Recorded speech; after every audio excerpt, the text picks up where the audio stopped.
Birlik guruhimiz a'zolari, hozir men bittagina tajriba qilib ko'rmoqchiman. Ochig'i, mana shu tajriba uchun anchadan beri Ersaq kofesini, qora kofesini bir donaginasini olib qo'ygan edim. Bu tajribani Ersaq kompaniyasida ishlaydigan opa-singillarim sutli kofe bilan qilganlarini ko'rganman, lekin men hozir qora kofeni siz bilan tajriba qilib ko'rmoqchiman. Bilamiz, Ersaq kompaniyasi kofelari ichaklarni shiliklardan tozalab beradi, ichak tozaluvini yaxshigina amalga oshiradi. Bu hattoki yuzingizni tiniqlashishiga ham sababchi bo'ladi deb aytiladi. Hozir buni tajribasini mana shu Rolton misolida ko'ramiz, tasavvur qilamiz. Bu bizni ichaklarimiz deylik.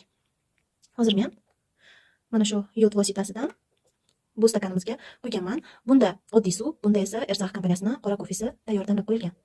Hozir birgalashib ichaklarni qanday qilib shiliklardan tozalash mumkin ekanligini misol qilib ko'ramiz. Qani. Qarang. Yodli suvga kirganda Rolton qorayib ketdi.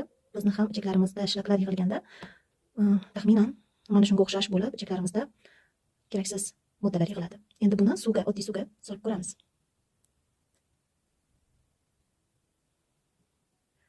Bizda hozircha hech qanday o'zgarish bo'lmadi. Endi qora kofega solib ko'raylikchi.